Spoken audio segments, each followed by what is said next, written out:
السلام علیکم ورحمۃ اللہ وبرکاتہ.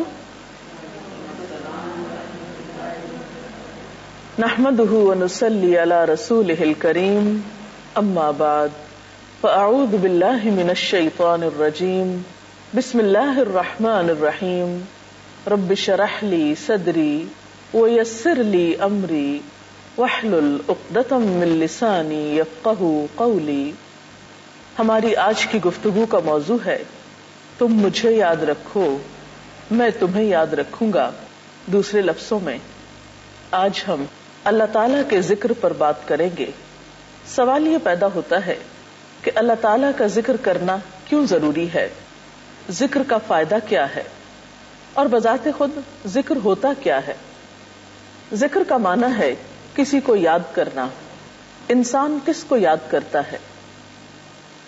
یقیناً اسی کو جو اس کو اچھا لگتا ہے، جس کی اس کی زندگی میں کچھ اہمیت ہوتی ہے.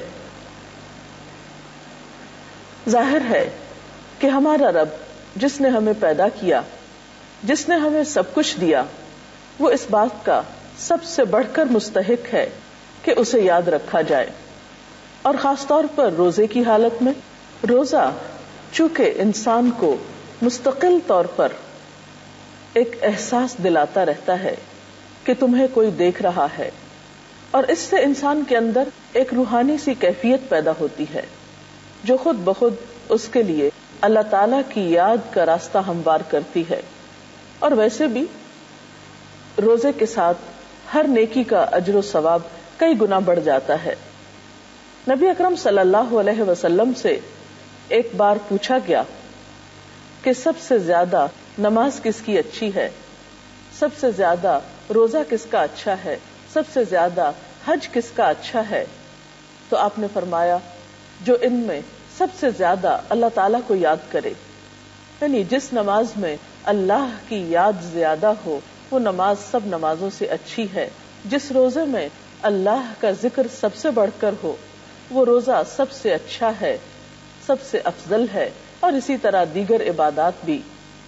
تو وہ روزہ جس میں اللہ تعالیٰ کا ذکر کیا جائے وہ عام روزوں کی نسبت اور پھر عام دنوں کی نسبت کئی گنا زیادہ بہتر ہو سکتا ہے. اور پھر اللہ تعالیٰ بھی فرماتے ہیں فاذکرونی اذکرکم واشکروا لی ولا تکفرونی. تم مجھے یاد رکھو میں تمہیں یاد رکھوں گا اور تم میرا شکر ادا کرتے رہو اور میری ناشکری نہ کرنا. ذکر کی اہمیت اور فضیلت کسی سے بھی چھپی ہوئی نہیں، اور اس وقت ذکر کے موضوع پر بات کرنا تو دراصل ایک یاد دہانی ہے، کیونکہ ہم سب بھولنے والے ہیں. بہت سی چیزوں کو ہم سمجھتے ہوئے بھی بھول جاتے ہیں. تو آئیے چند ایک احادیث اس سلسلے میں ہم دیکھتے ہیں. نبی اکرم صلی اللہ علیہ وسلم کا فرمان کیا ہے، آپ کا طریقہ کیا ہے، اور ہمیں کیا کرنا ہے. حضرت ابو ہریرہ سے مروی ہے، ایک حدیث قدسی میں آتا ہے اللہ تعالیٰ فرماتے ہیں کہ میں اپنے بندے کے ساتھ ہوتا ہوں جب وہ مجھے یاد کرتا ہے اور اس کے ہونٹ میری یاد میں حرکت کرتے رہتے ہیں. تو گویا ذکر کرنے والے کو اللہ تعالیٰ کا قرب نصیب ہوتا ہے. اور اللہ تعالیٰ خود بھی فرماتے ہیں یا ایھا الذین آمنوا اذکروا اللہ ذکرا کثیرا. اے لوگو جو ایمان لائے ہو اللہ کا ذکر کرو، بہت کثرت کے ساتھ ذکر کرنا. یعنی یہ اللہ تعالیٰ کا مطالبہ ہے ہم سے، اپنی مخلوق سے، اپنے بندوں سے، کہ وہ ہر چیز سے بڑھ کر اس کو یاد کریں. بات یہ ہے کہ اس کا فائدہ بھی خود ہم ہی کو ہے. قرآن پاک میں اللہ تعالیٰ فرماتے ہیں الذین آمنوا وتطمئن قلوبهم بذکر اللہ الا بذکر اللہ تطمئن القلوب. ایسے ہی لوگ ہیں جنہوں نے مان لیا اور ان کے دلوں کو اللہ کی یاد سے اطمینان ہوتا ہے. سنو اللہ کی یاد، اللہ کا ذکر ہی وہ چیز ہے جس سے دلوں کو اطمینان نصیب ہوتا ہے. اور وَلَذِكْرُ اللَّهِ أَكْبَرُ، اللہ کا ذکر بہت بڑی چیز ہے، کوئی معمولی چیز نہیں کہ انسان اسے نظر انداز کر سکے. اور اگر انسان اسے نظر انداز کرتا ہے تو اس پر انسان کو نقصان کیا ہے. اللہ سبحانہ وتعالیٰ فرماتے ہیں وَمَن يَعْشُ عَن ذِكْرِ الرَّحْمَٰنِ نُقَيِّضْ لَهُ شَيْطَانًا فَهُوَ لَهُ قَرِينٌ، جو شخص رحمان کے ذکر سے غفلت برتتا ہے ہم اس پر ایک شیطان مسلط کر دیتے ہیں اور وہی اس کا ساتھی بن جاتا ہے۔ تو گویا ایک طرف جہاں ذکر کرنے سے انسان کو اللہ تعالیٰ کا قرب نصیب ہوتا ہے، وہاں دوسری طرف اللہ تعالیٰ کا ذکر بھلا دینے سے اور اس کی یاد سے غافل ہونے سے انسان شیطان کے قریب ہو جاتا ہے یا شیطان اس کا ساتھی بن جاتا ہے۔ اور آپ سب جانتے ہیں کہ جس کا ساتھی شیطان ہو پھر وہ کیسا ساتھی ہو سکتا ہے اور انسان کا وہ کتنا نقصان کر سکتا ہے۔ ذکر کا ایک فائدہ یہ بھی ہے کہ ذکر کرنے والا اللہ سبحانہ و تعالیٰ کی حفاظت میں ہوتا ہے۔ اس سلسلے میں نبی اکرم صلی اللہ علیہ وسلم کی ایک حدیث بہت عمدہ ہے۔ آپ نے فرمایا، میں تمہیں حکم دیتا ہوں کہ اللہ کو زیادہ یاد کرو اور ذکر کی مثال ایسی سمجھو جیسے کسی آدمی کا اس کے دشمن نہایت تیزی کے ساتھ پیچھا کر رہے ہوں، یہاں تک کہ اس آدمی نے بھاگ کر ایک مضبوط قلعے میں پناہ لے لی ہو اور دشمن کے ہاتھوں میں پڑنے سے بچ گیا ہو۔ اسی طرح بندہ شیطان سے نجات نہیں پا سکتا مگر اللہ کی یاد کے سہارے۔ تو گویا جس طرح ایک بندہ دشمن سے بچنے کے لیے ایک قلعے کی حفاظت میں آتا ہے، قلعے میں پناہ لیتا ہے، بالکل اسی طرح شیطان جیسے دشمن سے بچنے کے لیے بھی ذکر ایک مضبوط قلعے کی حیثیت رکھتا ہے۔ ایک اور حدیث میں آتا ہے، نبی صلی اللہ علیہ وسلم نے فرمایا، اللہ تعالیٰ فرماتے ہیں، میرا بندہ مجھ سے جو توقع رکھتا ہے اور جیسا گمان اس نے میرے متعلق قائم کر رکھا ہے ویسا ہی مجھے پائے گا۔ جب وہ مجھے یاد کرتا ہے تو میں اس کے ساتھ ہوتا ہوں، اگر وہ مجھے تنہائی میں یاد کرتا ہے تو میں بھی اسے تنہائی میں یاد کرتا ہوں، اگر وہ مجھے کسی جماعت کے ساتھ بیٹھ کر یاد کرتا ہے تو میں ان سے بہتر جماعت میں اس کو یاد کرتا ہوں، اگر وہ میری طرف ایک بالشت بڑھتا ہے تو میں اس کی طرف ایک ہاتھ بڑھ جاتا ہوں، اور اگر وہ میری طرف ایک ہاتھ بڑھتا ہے تو میں اس کی طرف 4 ہاتھ بڑھتا ہوں، اگر وہ میری طرف آہستہ آہستہ آتا ہے تو میں اس کی طرف دوڑ کر جاتا ہوں۔ تو اس سے بھی کیا پتہ چلتا ہے کہ ہم جیسا معاملہ اللہ سبحانہ تعالیٰ کے ساتھ کرتے ہیں، اللہ تعالیٰ اس سے بڑھ کر ہمارے ساتھ بھلائی کرتے ہیں۔ جس طرح ہم اس کو یاد کریں گے ویسے ہی وہ ہمیں یاد کرے گا، بلکہ اس سے بڑھ کر۔ نبی صلی اللہ علیہ وسلم نے فرمایا، جب کوئی جماعت یعنی اکٹھے ہو کر لوگ بیٹھتے ہیں اور اللہ کو یاد کرتے ہیں تو اللہ تعالیٰ کے فرشتے اس جماعت کو گھیر لیتے ہیں، اس کی رحمت ان پہ چھا جاتی ہے اور سکینت ان پہ نازل ہوتی ہے، اور اللہ تعالیٰ ان کا تذکرہ فرشتوں سے کرتے ہیں۔ اس سے بھی پتہ چلتا ہے کہ انفرادی ذکر کے علاوہ اجتماعی ذکر یعنی اکٹھے بیٹھ کر دوسرے لوگوں کے ساتھ مل کر اللہ تعالیٰ کو یاد کرنا بہت اجر و ثواب کی بات ہے۔ بعض اوقات یہ پوچھا جاتا ہے کہ ذکر کب کیا جائے؟ ذکر کرنے کے اگرچہ کئی طریقے ہیں، سب سے بہترین طریقہ تو خود نماز ہے۔ قرآن پاک کی تلاوت بھی اللہ تعالیٰ کا ذکر ہے۔ پھر اسی طرح کچھ مخصوص اوقات کے اذکار بھی نبی صلی اللہ علیہ وسلم سے ثابت ہیں۔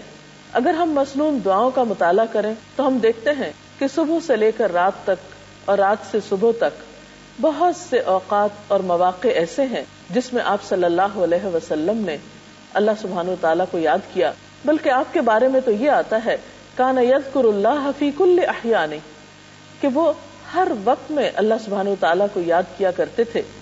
مثلا ہم دیکھتے ہیں دن کا آغاز ہوتا ہے، آنکھ کھولتا ہے انسان تو ساتھ ہی اللہ تعالیٰ کا ذکر سکھایا گیا، الحمدللہ الذی احیانا بعدما اماتنا والیہ النشور، شکر اللہ کا جس نے ہمیں موت کے بعد زندگی بخشی، کیونکہ نیند بھی موت کی بہن ہے، اور اسی کی طرف جی اٹھنا ہے۔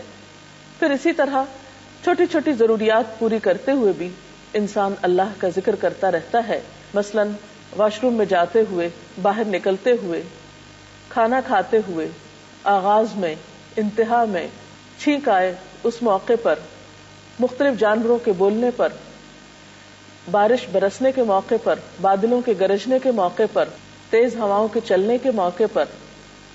مختلف مواقع دن بھر میں ایسے آتے ہیں جہاں اللہ کے رسول صلی اللہ علیہ وسلم نے ہمیں بہترین اذکار سکھائے ہیں. اسی طرح نماز تو ہے ہی اللہ کے ذکر کا نام. پھر اسی طرح ان اوقات کے علاوہ بھی جب کبھی فرصت ہو، جب موقع ہو، ان موقعوں پر اللہ سبحانہ وتعالی کو یاد کرتے رہنا چاہیے اور کثرت سے یاد کرنا چاہیے. حتیٰ کہ ایک حدیث میں آتا ہے، نبی صلی اللہ علیہ وسلم نے فرمایا اکثروا ذکر اللہ حتی یقولوا مجنون. مسند احمد کی اس روایت کا مطلب یہ ہے کہ اللہ کو خوب یاد کیا کرو یہاں تک کہ لوگ کہیں یہ شخص مجنون ہے. ظاہر ہے جس شخص کے دل میں اللہ کی محبت ہوگی وہ اللہ تعالیٰ کو یاد کرے گا اور ہر موقع پر یاد کرے گا. تو لوگ ایسا سمجھ سکتے ہیں، لیکن ایسا شخص اللہ کی نگاہ میں مجنون نہیں، محبوب ہوتا ہے. کیونکہ اللہ تعالیٰ نے کیا فرمایا، فاذکرونی اذکرکم، تم مجھے یاد کرو میں تم کو یاد کروں گا. اور جس شخص کو اللہ سبحانہ وتعالی یاد کرے پھر اس شخص کے لیے اس سے بڑی عزت افزائی اور اس سے بڑی مہربانی اور کیا ہو سکتی ہے. آپ صلی اللہ علیہ وسلم کی زندگی کو اگر غور سے دیکھا جائے تو وہ سراپا ذکر تھی. ایک صحابی نے نبی صلی اللہ علیہ وسلم سے عرض کیا، اے اللہ کے رسول صلی اللہ علیہ وسلم، نیکیوں کی قسمیں تو بہت سی ہیں اور میں ان سب کو انجام دینے کی طاقت نہیں رکھتا. یعنی نیکی کے بہت سے طریقے ہیں، سب میرے بس میں نہیں، لہٰذا مجھے ایسی چیز بتا دیجئے جسے میں گرہ میں باندھ لوں، اور زیادہ باتیں نہ بتائیے کیونکہ میں بھول جاؤں گا. تو آپ صلی اللہ علیہ وسلم نے اس کے جواب میں فرمایا، تمہاری زبان ہر وقت اللہ کے ذکر سے تر و تازہ رہے. یعنی آسان سا نسخہ ہے، اگر بہت سے کام تم نہیں بھی کر سکتے تو ہر وقت اللہ کو یاد کرتے رہو. اور پھر یہ یاد مخصوص مواقع کے علاوہ کن کلمات سے، مثلا سبحان اللہ، الحمدللہ، اللہ اکبر پڑھتے رہنا. دو الفاظ پر مشتمل مختصر ترین کلمات ہیں لیکن بہت ہی مفید. مثلا حدیث میں آتا ہے الحمدللہ تملأ المیزان، کہ الحمدللہ کہنا میزان کو بھر دیتا ہے. اسی طرح اور کلمات بھی افضل الذکر لا الہ الا اللہ کو قرار دیا گیا. اسی طرح استغفر اللہ کہنا، لا حول ولا قوت الا باللہ پڑھنا، درود شریف پڑھنا، یہ تمام ذکر کی بہترین شکلیں اور بہترین قسمیں ہیں جس میں انسان کا سراسر بھلا ہی بھلا ہے. ایک اور حدیث میں آتا ہے کہ دو کلمات ایسے ہیں جو زبان پر بہت ہلکے ہیں، میزان میں بہت بھاری ہیں اور رحمان کو بہت پیارے ہیں، سبحان اللہ و بحمدہ سبحان اللہ العظیم. یہ کلمات بھی انسان چلتے پھرتے، اٹھتے بیٹھتے، لیٹے، مختلف کام کاج کرتے اپنی زبان سے ادا کر سکتا ہے. بعض لوگوں کا خیال یہ ہوتا ہے کہ شاید ذکر کرنے کے لیے باوضو ہونا بہت ضروری ہے. ٹھیک ہے، وضو کرنے سے انسان کی کیفیت بدل جاتی ہے، ایسا کرنا بہت پسندیدہ ہے. پاکیزہ رہنا اللہ تعالی کی محبت کا ذریعہ ہے. لیکن اگر انسان باوضو نہ بھی ہو تو بھی اللہ تعالیٰ کا ذکر کر سکتا ہے. قرآن پاک کی سورۃ آل عمران میں آتا ہے الذین یذکرون اللہ قیاما وقعودا وعلی جنوبہم، وہ لوگ اللہ کو یاد کرتے رہتے ہیں کھڑے بھی، بیٹھے بھی اور اپنے پہلوؤں پر بھی. تو اس سے پتہ چلتا ہے کہ اللہ تعالیٰ کا ذکر انسان کھڑے ہو کر یا چلتے پھرتے بھی کر سکتا ہے، بیٹھے بھی کر سکتا ہے اور لیٹ کر بھی کر سکتا ہے. ایک شخص مثلا سو رہا ہے، رات کو اس کی آنکھ کھل جاتی ہے اور دوبارہ نیند نہیں آ رہی، تو ایسے میں اگر وہ اللہ تعالیٰ کا ذکر شروع کر دے تو بہت جلد دوبارہ نیند کی آغوش میں جا سکتا ہے. اس لیے یہ خیال غلط ہے کہ اللہ تعالیٰ کا ذکر کرنے کے لیے لازمی طور پر باوضو ہونا چاہیے یا ضروری ہے، یا پھر یہ کہ کہیں مصلی بچھا کر یا کسی کارنر میں بیٹھ کے یا کسی اندھیرے کمرے میں ہی اللہ کا ذکر کیا جائے. نہیں، اللہ تعالیٰ تو انسان کی شہرگ سے بھی زیادہ اس کے قریب ہے، اس کو کسی بھی وقت اور کسی بھی حال میں یاد کیا جا سکتا ہے. کوشش یہ کرنی چاہیے کہ کوئی بھی لمحہ ایسا نہ گزرے کہ جو اللہ کی یاد سے خالی ہو. کیونکہ ایک روایت میں آتا ہے، حضرت معاذ کہتے ہیں رسول اللہ صلی اللہ علیہ وسلم نے فرمایا اہل جنت کو کسی چیز پر اتنی حسرت نہ ہوگی جتنی اس لمحے پر جو دنیا میں اللہ کی یاد کے بغیر گزر گیا. گویا جنت میں جانے والے جب ہر طرح کی نعمتیں پالیں گے اور ہر طرف خوشیاں ہی خوشیاں اور نعمتیں ہی نعمتیں ہوں گی، اس وقت ان کو اگر حسرت ہوگی، غم ہوگا، تو اس بات پر کہ ہم نے دنیا کی زندگی میں اپنا کوئی بھی لمحہ اللہ کے ذکر کے بغیر کیوں گزارا. لیکن آج ہم اس دنیا میں ہوتے ہوئے ان اوقات کی قدر نہیں کرتے، اور بسا اوقات ہاتھ پہ ہاتھ دھرے خاموش بیٹھے رہتے ہیں. خصوصاً انتظار کے لمحات میں ایسے لمحات کو ضائع کرنے کی بجائے ان سے بھرپور فائدہ اٹھانا چاہیے. اب دیکھیے کہ بعض اوقات ہم ڈرائیونگ کر رہے ہوتے ہیں یا واک کر رہے ہوتے ہیں، یا خواتین گھر میں کام کاج کر رہی ہوتی ہیں، مثلاً برتن دھو رہی ہیں، کھانا پکا رہی ہیں، تنہا ہے گھر میں، کوئی بھی نہیں، کسی سے کوئی بات چیت نہیں ہو سکتی. تو ایسے میں اللہ تعالیٰ کو یاد کرتے رہنے سے کاموں میں آسانی بھی ہو جاتی ہے اور انسان کے لیے وقت گزارنا بھی آسان ہو جاتا ہے. بعض اذکار ایسے ہیں کہ جو انسان کو غموں سے نجات دیتے ہیں، بعض اذکار تو جسمانی تھکاوٹ تک کا علاج بتائے جاتے ہیں. مثلاً حضرت فاطمہ رضی اللہ تعالی عنہا حضور اکرم صلی اللہ علیہ وسلم کے پاس حاضر ہوئیں اور ان سے غلام طلب کیا، کیونکہ وہ کام کر کر کے تھک جاتی تھی.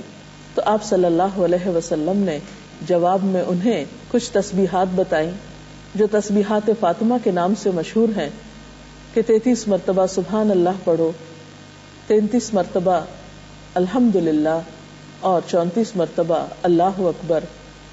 تمہاری تھکاوٹ دور کرنے کے لیے یہ تسبیحات کافی ہوں گی. آپ بھی آزما کر دیکھ سکتے ہیں اور اللہ تعالیٰ سے دعا کرتے ہیں کہ اللہ تعالیٰ ہمیں اپنے ذکر کی توفیق عطا فرمائے. ذکر کے لیے زبان کا استعمال کرنا ضروری ہے یا دل ہی دل میں بھی ہو سکتا ہے ذکر؟ عام طور پر یہ سوال کیا جاتا ہے کہ ذکر کا طریقہ کیا ہے، کیا صرف دل میں ذکر کیا جا سکتا ہے یا اس کے لیے زبان کا حرکت کرنا بھی ضروری ہے؟ بہترین ذکر تو وہ ہے جس میں دل اور زبان دونوں شامل ہوں. لیکن اگر ایسا ممکن نہ ہو اور انسان دل ہی دل میں اللہ تعالیٰ کو یاد کرنا چاہے تو یہ بھی ممکن ہے، ایسا بھی کیا جا سکتا ہے. اور اگر اس کے ساتھ ساتھ زبان بھی شامل ہو تو بہت اچھا ہے. اس سلسلے میں قرآن پاک کی ایک آیت ہماری رہنمائی کرتی ہے. سورۃ الاعراف کی آیت نمبر 205 ہے، وَاذْكُرْ رَبَّكَ فِي نَفْسِكَ تَضَرُّعًا وَخِيفَةً وَدُونَ الْجَهْرِ مِنَ الْقَوْلِ بِالْغُدُوِّ وَالْآصَالِ وَلَا تَكُن مِّنَ الْغَافِلِينَ. اس کا ترجمہ ہے، اپنے رب کو صبح و شام یاد کرو، دل ہی دل میں زاری اور خوف کے ساتھ اور زبان سے بھی ہلکی آواز کے ساتھ، اور تم ان لوگوں میں سے نہ ہو جاؤ جو غفلت میں پڑے ہوئے ہیں. اور یہاں سے ایک اور بات بھی ہمیں پتہ چل رہی ہے کہ اللہ تعالیٰ کی یاد میں کبھی زاری اور خوف بھی شامل ہونا چاہیے. یعنی ذکر محض زبان کی ایکسرسائز نہیں، یا روٹین سے پڑھے ہوئے چند الفاظ نہیں، یا رٹے رٹائے چند جملے نہیں، یا محض تسبیح کا پھیرنا نہیں، بلکہ اس میں حقیقی معنوں میں اللہ تعالیٰ کی یاد کا شامل ہونا ضروری ہے. یہی ذکر کی اصل روح ہے. کوئی اور سوال ہو تو آپ کر سکتے ہیں. آج کل کی زندگی میں ہر شخص اتنا مصروف ہے کہ ذکر کرتے کرتے دوبارہ اپنے کام میں مصروف ہو جاتا ہے. اس کے لیے کوئی عملی ٹپس بتائیے. یہ بات درست ہے کہ انسان ذکر کرتا ہے پھر بھول جاتا ہے، پھر اس کو احساس ہوتا ہے کہ مجھے اللہ تعالیٰ کو یاد کرنا چاہیے، پھر اس پر کچھ غفلت کے لمحات آ جاتے ہیں. ایسا عمل بالکل فطری ہے. اس کے لیے ضروری ہے کہ انسان جو کام اپنی زندگی میں کرنا چاہتا ہے ان کو باقاعدہ اپنے پاس لکھ لے، یا یاد دہانی کا کوئی بھی طریقہ مقرر کر لے. کیونکہ کوئی بھی کام جس کی ہم پلاننگ نہ کریں، منصوبہ بندی نہ کریں، اور پھر یکسوئی کے ساتھ یا تسلسل کے ساتھ اس پر عمل نہ کریں، اس کی پابندی نہ کریں، تو اس کام کا صحیح فائدہ نہیں ہو سکتا. مثلاً آپ کو کھانا ہی کھانا ہے، اگر آپ بغیر کسی ترتیب کے اور بغیر کسی منصوبے کے جو آپ کے سامنے آئے کھانا شروع کر دیں تو آپ سوچ سکتے ہیں کہ اس کا نتیجہ کیا ہوگا. اسی طرح یہ ہے کہ کبھی آپ کھانا کھائیں ہی نہ اور کبھی آپ بہت زیادہ کھا لیں تو اس سے بھی آپ کی صحت درست نہیں رہے گی. تو اسی طرح روحانی صحت کے لیے بھی ضروری ہے کہ آپ کے ذکر میں تسلسل بھی ہو، اعتدال بھی ہو، اس کے لیے ضروری ہے کہ آپ کچھ اوقات مقرر کریں، اور اس کے لیے بہترین طریقہ ہے سنت کے پیٹرن کو فالو کرنا، کہ مثلاً صبح کے اوقات میں نبی صلی اللہ علیہ وسلم جو صبح شام کی دعائیں پڑھتے تھے ان کو پڑھیے، پھر نمازوں کی پابندی کیجیے، پھر قرآن پاک کی تلاوت صبح کے وقت رکھیے، اور اس کے علاوہ جو ذکر آپ کو کرنا ہے وہ کہیں لکھ لیجیے. مثلاً اپنے اوپر پابندی آپ عائد کر سکتے ہیں کہ مجھے دن میں ایک تسبیح سبحان اللہ کی کرنا ہے، ایک الحمدللہ کی کرنا ہے، اور پھر اپنے آپ کو رات کو چیک کیجیے. رات کو سونے سے پہلے اگر چند لمحات ایسے رکھیں اپنے لیے کہ جس میں ایک تو اپنا محاسبہ کریں کہ آج مجھ سے کوئی ایسی بات تو نہیں ہوئی کہ جس سے میرا رب ناراض ہوا ہو، کیا میں نے کسی انسان کا دل تو نہیں دکھایا، کیا کسی کا حق تو نہیں مارا. اس سے یہ ہوگا کہ جو استغفار اس وقت ہم کریں گے وہ کہیں زیادہ مفید ہوگی بنسبت اس کے کہ ہم روٹین میں ایک تسبیح استغفار کی پڑھ لیں. اسی طرح یہ ہے کہ اگر رات کو سونے سے پہلے کچھ دیر ذکر کر کے سویا جائے تو دن بھر کی جو ٹینشنز ہیں وہ ریلیز ہو جائیں گی اور نیند بھی بہتر طور پر آئے گی. تو جب آپ کچھ اوقات مقرر کر لیتے ہیں اور کچھ اذکار مقرر کر لیتے ہیں اور شعوری کوشش کرتے ہیں ان کی پابندی کرنے کی، اور یہ سب کچھ کہیں لکھا ہوا بھی ہے آپ کے پاس کہ وقتاً فوقتاً اپنی لسٹ چیک کرتے رہیں، تو اس سے انشاءاللہ تعالی آپ ذکر کرنے کے عادی ہو جائیں. اجازت چاہتے ہیں. اللہ حافظ.